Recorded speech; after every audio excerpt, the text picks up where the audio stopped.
My friend's name is Joel. He's the only one at school who really sees me, the real me, not just the quiet girl in the corner. We met in freshman science class when I was lost in a cell diagram, and he quietly helped me, no fuss. That's Joel, kind, without needing credit. Our friendship is built on small moments, sharing earbuds on the bus, laughing at videos, talking about my favorite movies and constellations.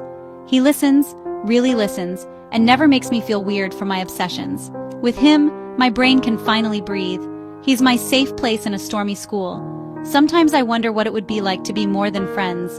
My heart flips when he smiles at me, but I'm scared to risk what we have. So I keep my feelings hidden because our friendship is the best thing in my life. I watch him with his other friends, loud, popular, but with me, he's quiet again. It's like we have our own world. He never makes me feel like I'm too much or not enough. Being myself with Joel is the greatest gift. I hope I never have to find out what life is like without him. Prom was all anyone talked about. Dresses, dates, after parties. I tried to picture myself there, but it always felt blurry and wrong. The idea of a crowded, loud gym was terrifying. I knew I'd just be the weird girl in the corner trying to disappear. My parents suggested a road trip to the coast instead, a quiet escape. We walked on a windy beach, ate fish and chips, and for a while, I forgot about school and loneliness. But even there, I felt a deep ache. I saw a couple laughing by the waves and thought of Joel. Did he go to the dance? Did he have fun? The thought stung. I was safe from judgment, but far from the one person I wanted to be with. I was safe, but also painfully alone. The world kept spinning without me, and I wondered if anyone noticed I was gone. I tried to convince myself I didn't care, but the truth was, I did. I missed Joel more than I missed the dance. I wondered if he missed me too. The ocean was calm, but inside I was anything but. Sometimes being safe isn't the same as being happy. Back at school, prom was all anyone talked about. I felt invisible and exposed at the same time. Jessica whispered, "She didn't even go to prom," just loud enough for me to hear. "Who would ask her?" Her friend giggled. Their laughter stung. I wanted to defend myself, but the words stuck in my throat. In class, a boy threw paper at me and mouthed, "Weirdo." I stared at my textbook, fighting tears. It's the feeling of being on the outside, looking in.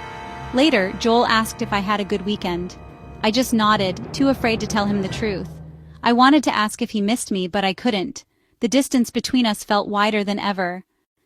Being autistic in high school is like playing a game where you don't know the rules. Everyone else moves so easily, laughing in big groups. I study them, practice conversations, but it always comes out wrong. The world is too loud. Bells, lights, smells. Everything is overwhelming. By the end of the day, I'm exhausted and just want to be alone. Fitting in feels impossible, like wearing a costume that doesn't fit. When I try to hang out, I end up silent and overwhelmed. People call me shy or stuck up, but I'm just drowning in noise. It's easier to be alone, even if it's lonely. Joel is the exception. With him, I don't have to try so hard. He understands my silences and never pushes me to be normal. He accepts me as I am. With Joel, I feel like maybe there's a place for me after all. A place where my kind of different is okay. At night, I dream of a future with Joel. We're older, out in the world, together in a small apartment filled with books and sunlight. There are no bullies, no loud bells, just peace. Sometimes I imagine us getting married, something simple and quiet. In these dreams, I'm not scared or overwhelmed. I'm just happy. These visions are my secret comfort when school feels unbearable. They remind me that high school isn't forever. There's a life waiting for me, one that could be happy. I hold on to these dreams like a shield. Sometimes I pray about it, asking for a sign that things will get better. I ask for strength to get through each day. These dreams and prayers are my thread of hope. They help me believe that things can change. Even if it's just a dream, it's enough to keep me going. I cling to the hope that someday I'll find my place. And maybe, just maybe, Joel will be there too. My dreams of Joel bring comfort, but also sadness. They show me a world where I belong, but remind me it's not real, at least not yet.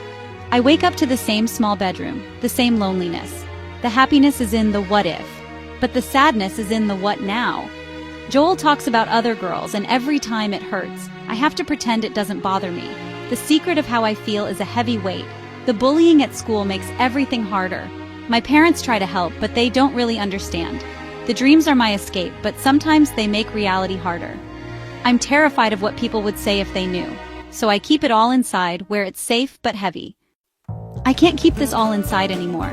The silence is too loud. The secret's too heavy. I need to tell someone, but I can't risk losing Joel or worrying my parents. So I write it all down, my feelings, the bullying, the loneliness, the hope. I find an anonymous forum online, a place where I can be honest. I'm scared to post, but I have to try. Maybe someone out there will understand. Maybe another quiet, autistic girl is dreaming of her own Joel. The thought that I'm not alone is a flicker of light. So I take a deep breath and share my story, not for pity, but for connection. I hope my words find a kind reader. Maybe telling my truth will make the weight lighter. Maybe it's the first step toward finding my voice. I don't know what happens next, but for the first time, it feels like hope, and that's enough to keep going.